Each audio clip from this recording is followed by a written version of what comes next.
অক্রোধ পরমানন্দ নিত্যানন্দ রায়, অভিমান শূন্য নিতাই নগরে বেড়ায়। যারে দেখে তারে বলে দন্তে তৃণধরি, আমার কি নিয়ালহ বল গৌর হরি। তো সেই যার এত ক্রোধ ছিল, সুত গোস্বামীর সভায় সুত গোস্বামী ভাগবত কথা বলছিলেন, সেখানে গিয়ে উপস্থিত হয়েছেন। সেখানে গিয়ে সুত গোস্বামী তো ব্যাটাসনে বসে আছেন, তো সুত গোস্বামী মুখে প্রণাম করতে পারেননি। এই হচ্ছে অপরাধ। সঙ্গে সঙ্গে তিনি কি করেছেন, কুশা দিয়ে আঘাত করেছেন, আর সেই কুশার আঘাতে সেখানেই সুত গোস্বামী প্রাণ ত্যাগ করলেন। এত ক্রোধী ছিল এই বলরামজি, সেই বলরামজি হয়ে গেছেন অক্রোধ পরমানন্দ। তিনি আজ সবার ঘরে ঘরে গিয়ে সবার আজ বলছেন তোর হাতে ধরি পায়ে ধরি, সবাইকে বলছেন যে একবার হরি বল, ভাই তেরে পাও করু একবার হরি বল, আমি তোমার পায়ে ধরছি একবার হরি বল। এই নিত্যানন্দ প্রভু সেই মহাপ্রভুর প্রেম রাসের যে রস, সেই রস নিয়ে তিনি কলিযুগে এসেছিলেন। এই কলিযুগে মহাপ্রভু নিত্যানন্দ প্রভুকে বলছে একদিন বিরলে নিতাই লইয়া হাতে ধরি বসাইয়া, মধুর কথা কম ধীরে ধীরে। কি বুঝেন, এক নিবেদন তোরে নয়নে দেখিবে যারে, ব্রজ প্রেম দিও তারে। মহাপ্রভু একদিন নিত্যানন্দ প্রভুকে বিরলে নিতাই লইয়া হাতে ধরি বসাইয়া, মধুর কথা কন ধীরে ধীরে। নিত্যানন্দ প্রভুকে বলছেন যে নয়নে দেখিবে যারে, ব্রজ প্রেম দিও তারে। নিতাই কেহ যেন বঞ্চিত না হয়, কাউকে যেন কৃত পাপী দুরাচার নিন্দুক পাষণ্ডিয়ার কেহ যেন বঞ্চিত না হয়, দেখো নিতাই। তো সেই নিত্যানন্দ প্রভু প্রতি ঘরে ঘরে যাইয়া করো এই ভিক্ষা, কৃষ্ণ বলো কৃষ্ণ কহ, করো কৃষ্ণ ভিক্ষা। বলছেন প্রতি ঘরে ঘরে ঘরে কেউ যেন বাদ না যায়। আর এই জন্যেই ধন্য কলি ধন্য নিতাই চৈতন্য, পরম করুণা করি বিধি অগোচর যে প্রেম বিকার, প্রকাশে জগৎ বলি। এই জন্যেই বলা হয়েছে ধন্য কলি ধন্য নিতাই চৈতন্য, পরম করুণা করি বিধি অগোচর যে প্রেম বিকার, প্রকাশে জগৎ। এই জন্য কলিযুগ ধন্য, এই কলিযুগ শ্রেষ্ঠ। কেন? এই প্রেম বলছেন, এই প্রেম তারা আজ যে প্রেম দেওয়ার কথা ছিল না, অনর্পিত চরিম চিরাত করুণা অবতীর্ণ কলম, তিনি আজ অনর্পিত ভাবে এই করুণা দিতে এসেছেন। যা দেওয়ার কথা ছিল না, তো দিতে এলেন কেন? বললেন সেই অদ্বৈত হুঙ্কারে শিরোধনির তীরে আইলা নাগর রাজ। তিনি আজ সেই অদ্বৈত প্রভুর হুঙ্কারে, আর সেই হরিদাস ঠাকুর, দুইজন অদ্বৈত প্রভু জলে আর হরিদাস ঠাকুর উপরে মদন গোপালকে তুলসী পত্র নিবেদন করছে, আর বলছেন হে মদন গোপাল তুমি নেমে এসো, হে মদন গোপাল তুমি নেমে এসো। অদ্বৈত প্রভু গঙ্গায় তুলসী ভাসাচ্ছে, আর এখানে হরিদাস ঠাকুর ওই মদন গোপালের বিগ্রহে তুলসী দিচ্ছেন, আর বলছেন হে মদন গোপাল তুমি নেমে এসো, হে মদন গোপাল তুমি নেমে এসো। তো এই জন্যে তিনি নেমে আসতে আজ বাধ্য হয়েছেন। আসার কথা ছিল না, আরো অনেক কারণ আছে কি জন্য এসেছেন। ওই প্রেম দেওয়ার জন্য রাসের প্রেম মহাদেব দিয়েছিলেন, মহাদেবকে ফিরিয়ে দিলেন, বললেন এখন তুমি এই প্রেম পাবে না, কলিতে আমি যাব, তখন এই প্রেম আমি সবাইকে বিতরণ করব, সেদিন তুমি পাবে। তো সেই মহাদেব এলেন মহাবিষ্ণুর সাথে অদ্বৈত প্রভু রূপে। তো সেই কলি যুগ কেন শ্রেষ্ঠ হলো?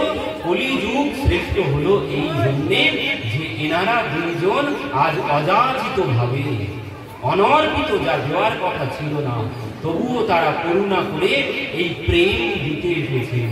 এই নিত্যানন্দ প্রভু যে যার এত ক্রোধ ছিল, সে আজ ঘরে ঘরে গিয়ে পায়ে ধরে বলছে, ভাই তেরে পাও পড়ু একবার হরিবোল। ভাবা যায়, যাকে প্রণাম করা হয়নি, শুধুমাত্র প্রণাম করা হয়নি, তাই ব্যাগটিকে তিনি বধ করে দিলেন পূজার আঘাতে। আর সেই বলরামজি নিত্যানন্দ প্রভু রূপে এসেছে, এসে আর সবার দ্বারে দ্বারে গিয়ে বলছে, ভাই তেরে পাও পড়ু একবার হরি বল। তো এই জন্যে কলিযুগ শ্রেষ্ঠ। ধন্য কলি ধন্য নিতাই চৈতন্য পরম করুণা করি, বিধি অবচর যে প্রেম অধিকার প্রকাশে জগৎ ভরি। যে প্রেম বিধিও অবচর ছিল, ব্রহ্মাও জানত না। ব্রহ্মা পুষ্করে গিয়ে 50,000 বছর তপস্যা করেছিলেন ওই প্রেম পাওয়ার জন্য, তাও তিনি পারেন না। তো সেই জন্য বলছেন বিধি অগোচর যে প্রেম অধিকার প্রকাশে জগৎ ভরি। মহাদেবকে দিলেন না, ব্রহ্মাকে দিলেন না, সেই প্রেম সবার সমস্ত জগৎকে দিতে এসেছেন এই কলির জীবকে। এই জন্যে এই কলিযুগ শ্রেষ্ঠ। তো বলছেন এই ঘরে ঘরে গিয়ে তারা প্রেম বিতরণ করছে, এরপরেও যদি আমি এই প্রেম লাভ করতে না পারি, তাহলে আমারই দুর্দৈব, আমারই দুর্ভাগ্য। বিফলে জনম গেল, আমার জনম বিফলেই গেল। এই প্রেম তিনি আজ ঘরে ঘরে বসে প্রেম বিতরণ করেছেন, সেই প্রেম যদি আমি এখনো লাভ করতে না পারি, তাহলে আমার জনম বিফলেই গেল। তো এই কলিযুগ শ্রেষ্ঠ কেন বলা হচ্ছে? কলিযুগ শ্রেষ্ঠ এই কারণে, তারা দুজন আজ এইভাবে এসে সবার দাঁড়ে দাঁড়ে গিয়ে বলছে, ভাই তেরে পাও একবার হরি বল। দাঁড়ে দাঁড়ে সবাইকে গিয়ে বলেছেন, এই প্রেম সবাইকে বিতরণ করেছেন। এই নামের মধ্যে প্রেম দেওয়া আছে, আর এই প্রেম যে ডুবেছে সেই পাবে। হরি নামে কি আনন্দ, ও ডুবলে জানা যায়, বাইরে বাইরে থাকলে ও বোঝা যাবে না। তো এই জন্যে কলিযুগ শ্রেষ্ঠ। এবার ভাগবতের পাতায় কি বলছে দেখবেন একটু, কলিযুগ কি জন্য শ্রেষ্ঠ। চৈতন্য চরিতামৃতের পাতায় এই জন্য বলেছেন কলিযুগ শ্রেষ্ঠ। আর ভাগবতের পাতায় কি বলছেন? ভাগবতে সুখদেবজি বলছেন কলিযুগ শ্রেষ্ঠ কি জন্যে। কলি পরীক্ষিত মহারাজের সম্মুখে যখন কলি এলেন, পরীক্ষিত মহারাজ তাকে কোন কোন জায়গা দিয়েছিলেন? দূতম পানম নিস্ত্রিয় সোনা যত্র ধর্ম চতুর্বিধ, এই 4 জায়গায়। পুনশ্চ যাচমানায়, পরবর্তীতে বললেন, মহারাজ আপনি আমার এই গুণের দিকেই শুধু দেখলেন, যা যা জায়গা দিলেন একটাও ভদ্র সমাজে বলা যাবে না, ভদ্র সমাজে একটাও চলবে না। দূতম পান নিস্ত্রিয় সোনা, কলহ, অসৎ স্ত্রী সঙ্গ, পান মানে মদিরা পান আর জুয়া খেলা, ভদ্র সমাজে উচ্চারণ করা যাবে? ভদ্র সমাজে বলা যাবে না। তো আপনি যা দিয়েছেন আমার দিকে নজর দিয়েই দিয়েছেন, তো একটা ভালো অন্তত কিছু জায়গা দিন যেখানে একটু আমি ভালো সম্মান পাই। তো সেই জন্য কি করলেন, স্বর্ণের মধ্যে বা অর্থের মধ্যে, কোন অর্থ? অসৎ উপায়ে অর্জিত অর্থের মধ্যে তিনি জায়গা দিয়েছেন কলিকে।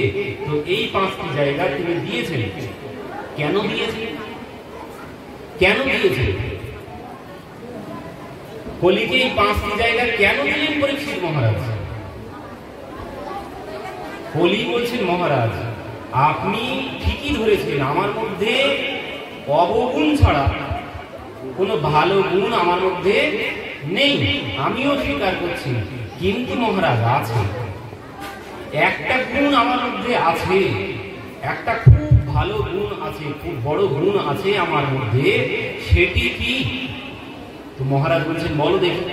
সেটি কি, তোমার মধ্যে কি গুণ আছে, যে ভালো কি আছে যে তার জন্য তোমাকে ভালো একটি জায়গা দেওয়া হবে, তো বলো দেখি। তখন কলি বলছেন, মহারাজ আমার মধ্যে ভালো একটি গুণ আছে, সেটি হচ্ছে এই, ইয়ৎ ফলম নাস্তি তপসা ন যোগেন সমাধিনা তৎ ফলম লভতে সৌম কলৌ কেশব কীর্তনা। কি বলছেন? ইয়ৎ ফলম নাস্তি তপসা নো যোগেন সমাধিনা তৎফলম লভতে সৌম কলৌ কেশব তৎ হরি কীর্তনা। সত্য ত্রেতা দাপরে, তৃতে অধ্যায়তে বিষ্ণু ত্রেতায়াম যজতে মুখৈ দাপরে পরিচর্যায়াম কলৌ কেশব তৎ হরি কীর্তনা। তাহলে তৃতীয় অধ্যায়তে বিষ্ণু ধ্যান করে, যজ্ঞ করে, তপস্যা করে, যজ্ঞ করে, তপস্যা করে আর পূজন করে যে যে ফল পাওয়া গেছে সেই ফল পাওয়া যাবে কি করলে? বলছেন একমাত্র ভগবানের নাম করলে। এই গুণের কথা শ্রবণ করে ওই স্বর্ণের মধ্যে বা অসৎ উপায়ে উপার্জিত ধনের মধ্যে কলিকে জায়গা দিয়েছে, এটুকু আমরা জানি। কিন্তু এর মধ্যে এটুকু সমস্ত ভাগবত বক্তারা বলে, কিন্তু এর মধ্যে একটা রহস্য আছে। এই রহস্যকে উদ্ঘাটন করে না, আমি তো কাউকে উদ্ঘাটন করতেও দেখি বা শুনিও। এর মধ্যে একটা রহস্য আছে। এবার বলছেন কলি, এবার বলছেন মহারাজ আপনি যে যে জায়গা দিয়েছেন ওই জায়গাতে আমি থাকবো না, ওই সমস্ত জায়গায় থাকা যায় না। দুতম বানম স্ত্রী শোনা হচ্ছে ওই সব জায়গায় থাকা যাবে না, তো থাকবে কোথায়? তখন কলি বলছে মহারাজ আমি থাকবো কোথায়? কলি কি বলছেন দেখুন, কিম বালেষু সুরেণ কলিনা ভিরুভিরুনা প্রমত্য প্রমত্তেষু য়বৃকনৃষু বর্ততে। কি বলছেন? কিং নু বালেষু সুরেণ কলিনা ভিরুভিরুনা অপ্রমত্ত্যঃ প্রমত্তেষু অপ্রমত্ত্যঃ প্রমত্তেষু যো বৃকো নৃষু বর্ততে। আমি থাকবো এই জায়গায়, ও আপনি যে জায়গা দিয়েছেন ওইখানে আমি থাকবো না। তাহলে কলি থাকে কোথায়? কলির আসল ঠিকানা কি? আজকের জেনে যান কলির আসল ঠিকানাটি কোথায়, কলি কোথায় থাকে। কলি বলছেন মহারাজ আমি থাকবো কোথায়? বলে অপ্রমত্ত্য প্রমত্তেষু। বলছেন আমি বিবেকী ব্যক্তির কাছে যাব না। আমি যাব কোথায়? আমি অবিবেকী ব্যক্তির মাথায়। অপ্রমত্ত্য প্রমত্তেষু বলছেন অবিবেকী ব্যক্তির কাছেই আমি থাকবো। ওই সমস্ত পাঁচটা জায়গায় আমি থাকবো না। আমি থাকবো কোথায়? অবিবেকী ব্যক্তির মাথায় চেপে বসে। কলি থাকে কোথায়? যিনি অবিবেকী তার মাথায় কলি থাকে। এবার বলুন এই অবিবেকী ব্যক্তি কোথায় থাকে? এবার কিন্তু ঘুরে ঘুরে এক জায়গায়। এই অবিবেকী ব্যক্তি যাবে কোথায়? যিনি অবিবেকী ব্যক্তি ওই তিনি থাকবেন জুয়া খেলার মধ্যে, তিনি থাকবেন মদিরা পানের মধ্যে, তিনি থাকবেন অসৎ স্ত্রী সঙ্গের মধ্যে, তিনি থাকবেন লোক ঠকানোর মধ্যে, তিনি থাকবেন কলহের মধ্যে। যার বিবেক নেই, যার মধ্যে বিবেক নেই সেই এই সমস্ত জায়গায় ঘুরে বেড়ায়। কলি ওইখানে ঘুরে বেড়ায়। কলি বলছেন আমি অবিবেকী ব্যক্তির মাথায় বসে থাকি। আর এই অবিবেকী ব্যক্তি এই পাঁচ জায়গায় এই পাঁচটি কর্ম কে করে? অবিবেকী ব্যক্তি। যার মধ্যে বিবেক আছে সে কোনদিন এই সমস্ত কর্ম করবে না। তো বিবেক কি? বিবেক কি? বিবেকটা কি? তুলসীদাস বলছে বিনু সৎসঙ্গ বিবেক না হই, রাম কৃপা বিনু সুলভ না সোই। বিনু সৎসঙ্গ সৎসঙ্গ বিবেক না হই। বলছেন বিনু সৎসঙ্গ বিবেক না হই। বলছেন বিবেক জাগ্রত হয় না। বিবেক কেমন বলুন তো? বিবেক জন্মের সাথে আসেও না, আর মৃত্যুর সাথে চলেও যায় না। বিবেক কি হয়? বিবেকের উদয় হয়। তুলসীদাস যিনি বলছেন, ভালো করে লক্ষ্য করুন, মন দেবেন না হলে আনন্দ পাবেন না। যার মধ্যে আমরা গতদিনই শ্রবণ করেছি, যার মধ্যে যেমন ভাব আছে সেটি তেমন আস্বাদন করবে, সেটি তেমন রস এখান থেকে নিতে পারবে। তো এখানে বলছেন তুলসীদাসজি, বিনু সৎসঙ্গ বিবেক না হই, রাম কৃপা বিনু সুলভ না সই। বলছেন বিনু সৎসঙ্গ, এই যে কথা, গুরুচরণ আশ্রয়, এই কথা শ্রবণ ছাড়া কোনোদিন বিবেক জাগ্রত হবে না। আর কি বলছেন? বলছেন বিনু সৎসঙ্গ বিবেক না হই, সৎসঙ্গ না করলে কোনোদিন বিবেক হবে না। আর বলছেন সৎসঙ্গটা করবো কি করে? রাম কৃপা বিনু সুলভ না সই। বলছেন কেউ কোনোদিন ইচ্ছা করে, এখানে আপনারা যে এসেছেন আপনারা কিন্তু নিজের ইচ্ছাতে আসতে পারেননি, প্রভু কৃপা করে এনেছে তাই এসেছেন। তুলসীদাসজি বলছেন রাম কৃপা বিনু সুলভ না সই। বলছেন রাম কৃপা না করলে, ভগবান কৃপা না করলে কেউ কোনোদিন সৎসঙ্গ করতে পারবে না, কেউ কোনোদিন গুরু আশ্রয় করতে পারবে না, কেউ কোনোদিন ভগবানের কথা শ্রবণ করতে পারবে না, ভগবান যদি কৃপা না করে। আর এই কথাটি ভাগবতে সুখদেবজি কি করে বলছেন? সুখদেবজি বলছেন ভাগ্যোদয়েন বহু জন্ম সমর্জিতেন সৎসঙ্গমং চ লভতে পুরুষো যদা বৈ। অজ্ঞান হেতুকৃত মোহমদান্ধকার না সংবিধায় হি তদোদয়তে বিবেকঃ। সুখদেবজি কি বলছেন লক্ষ্য করুন, ভাগ্য উদয়েন বহু জন্ম সমর্জিতেন। বলছেন ভাগ্যের উদয় হতে জীবের বহু জন্ম লাগে, এক জন্মে এখানে এসে বসা যায় না, এক জন্মের পুণ্যের ফলে এখানে এসে বসা যায় না। বলছেন ভাগ্য উদয়েন বহু জন্ম সমর্জিতেন, বহু জন্মের পুণ্য এক জায়গায় সঞ্চিত হতে হতে যখন একটা বিশাল আকার ধারণ করবে, বলছেন সেই তখন সৎসঙ্গ করতে পারবে, তার আগে নয়। আর কি বলছেন? ভাগ্য উদয়েন বহু জন্ম সমর্জিতেন সৎসঙ্গ মঞ্চ লভতে পুরুষ যদা বৈ। বলছেন বহু জন্মের পুণ্যের ফলে কেউ যখন সাধু সঙ্গ সৎসঙ্গ করবে তখন কি হবে? তখনই তার সৎসঙ্গ মঞ্চ লভতে পুরুষ যদা বৈ। সৎসঙ্গ যখন লাভ করবে জীব, তখন কি হবে? অজ্ঞান হেতুকৃত, তখন সমস্ত অজ্ঞানতা চলে যাবে। যখন এই কথায় এসে কেউ বসবে তখন তার সমস্ত অজ্ঞানতা চলে যাবে, গিয়ে কি হবে? অজ্ঞান হেতুকৃত মোহ মদান্ধকার। অজ্ঞানতা কি? অজ্ঞানতা কি? অজ্ঞানতা হচ্ছে হইয়া মায়ার দাস করি নানা অভিলাষ তোমার মরণ গেল দূরে। অজ্ঞানতা হচ্ছে এই যে অজ্ঞানতার জন্য যে কথা আমরা দিয়ে এসেছি, প্রভু একটাবার সুযোগ দাও, আর এই ভুল করবো না, এবার গিয়ে তোমার নাম করব, যাতে এই অন্ধকারের মধ্যে আর না আসতে হয়। কিন্তু যেই এসেছি সব ভুলে গেছি। যতদিন মায়ের গর্ভে ছিলাম ততদিন কিন্তু সব মনে ছিল আমার, কোথায় কবে কি করেছি, কি ছিলাম আমি, সব স্মরণ ছিল। ভগবানকে তখন বলেছি, ভগবানও আমাকে যা বলেছে সব শুনেছি।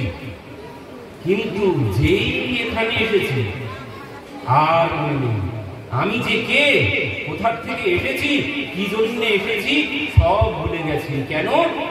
বলছেন ওই হইয়া মায়ার দাস করি নানা অভিলাষ তোমার স্মরণ গেল দূরে।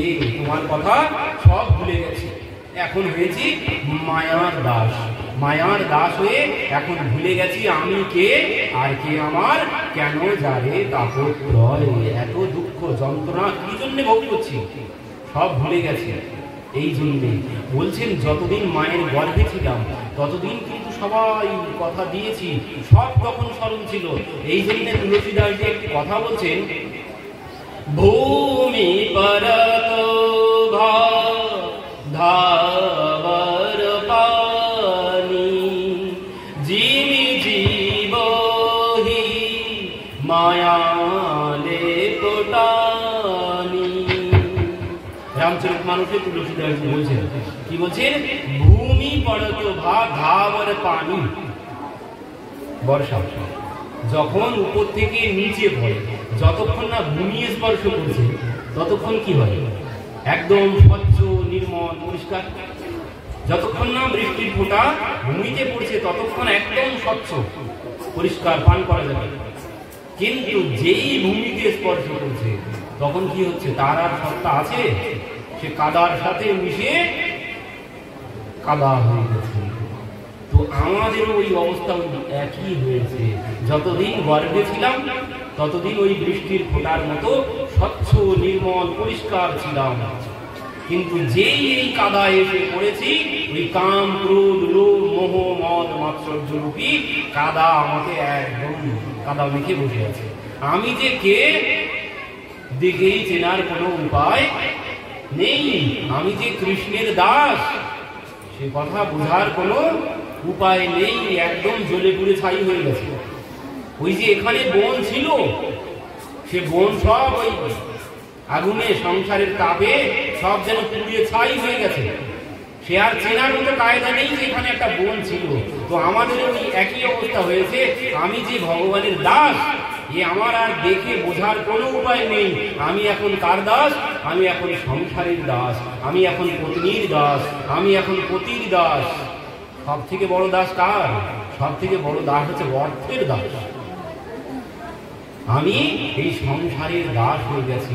আমি কে? কে আমার কেন যারে তাপত্রয়, আমি কে? বলছেন এই মনুষ্য জন্ম পেয়ে যদি এই তত্ত্ব উপলব্ধি না হলো, আমি যে কে, কোথা থেকে এসেছি, বলছেন এই তত্ত্ব যদি মনুষ্য জন্ম পেয়ে উপলব্ধি না করতে পারলে, তাহলে তোমার বিফলে জন্ম গেল, ভজন যোগ্য দেহ বিফলে জন্ম গেল। এত সুন্দর মানব শরীর যেটা ভজন করার জন্য পেয়েছি, সেটাকে ভজন করে করেই 12টা বাজিয়ে গেছে। ভজনের শরীর, কিন্তু সেটাই ভোজন করে করে। যত রোগ কিন্তু ভোজনের জন্য। আমাদের যত রোগ, ও কোমরে ব্যথা বলুন, হাঁটুর ব্যথা বলুন, ও যত রকমের যন্ত্রণা আছে সব কিন্তু ভোজনের জন্য। ভোজন আমরা ঠিক করে করি না, তার জন্যই যত রোগ।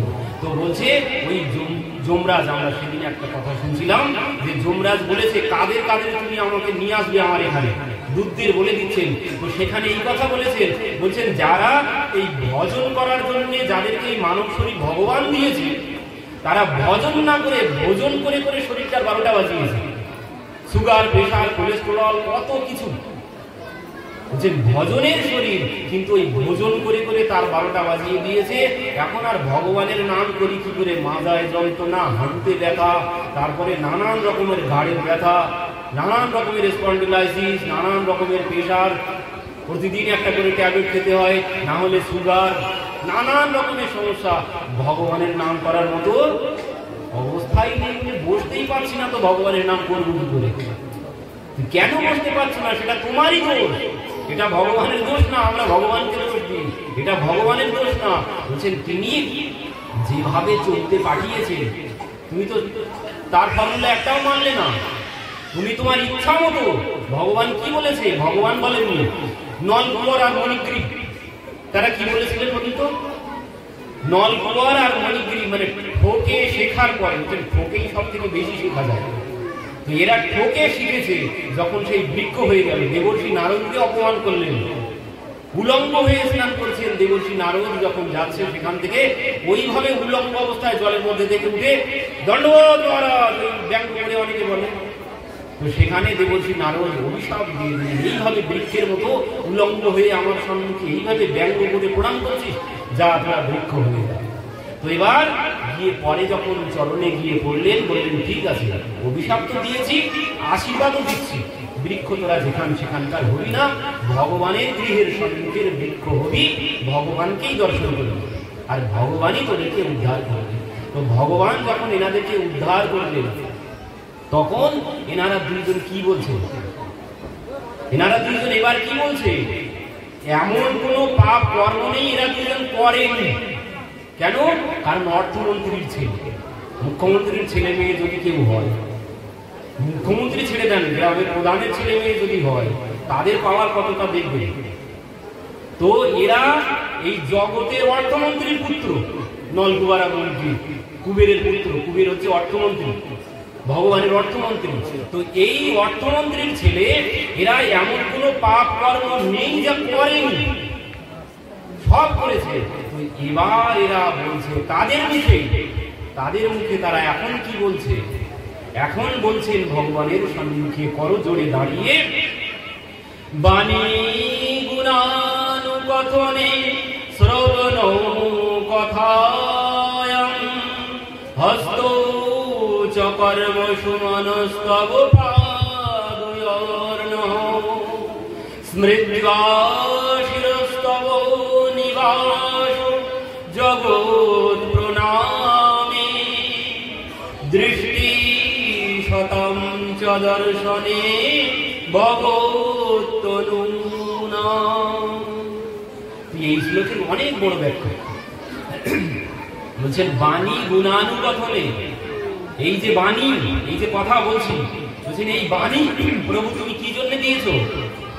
এই বাণী প্রভু তুমি দিয়েছো তোমার গুণগান করার জন্য, ওই সংসারে ঝগড়াঝাটি করার জন্য না, বৌমাকে গালি দেওয়ার জন্য না, শাশুড়িকে গালি দেওয়ার জন্য না। এই বাণী এই জন্যই তো মুখ বেঁকে যায়, প্যারালাইজ হলে মুখ বেঁকে যায়। কেন? বলছেন যে জন্য আমি দিলাম সে কাজে তুমি ব্যবহার করলে না, অমন মুখ না থাকাই ভালো, এই জন্য মুখ বেঁকে যায়। বাণী গুণানুকথনে শ্রবণ কথায়াম, কর্ণ কিসের জন্য? কর্ণ ভগবানের কথা শ্রবণের জন্য, কিন্তু সে কথা আমরা শুনি না।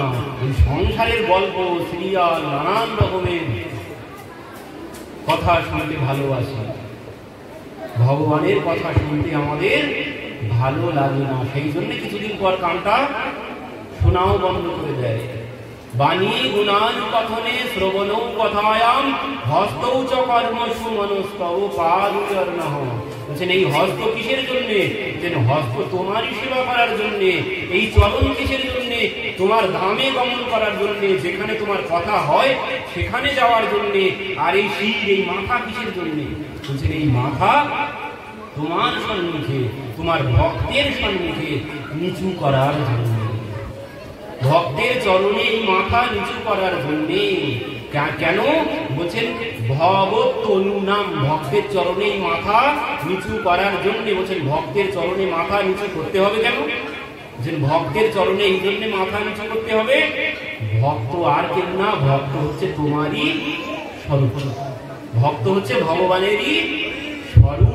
এই জন্যে ভক্তের চরণে মাথা নিচু করার জন্যই শির দিয়েছো, কিন্তু আমরা এর একটাও করি না। করি বর্তমান যুগে এখন আর প্রণাম করতে লজ্জা লাগে, এখন আর প্রণাম করতে লজ্জা লাগে, কেউ আর কাউকে প্রণাম করে না। মাজা এত শক্ত হয়ে গেছে, মাজা আর নিচু হয় না, এখন আর কারো মাজা নিচু হয় না, কেউ আর কাউকে প্রণাম করেন না।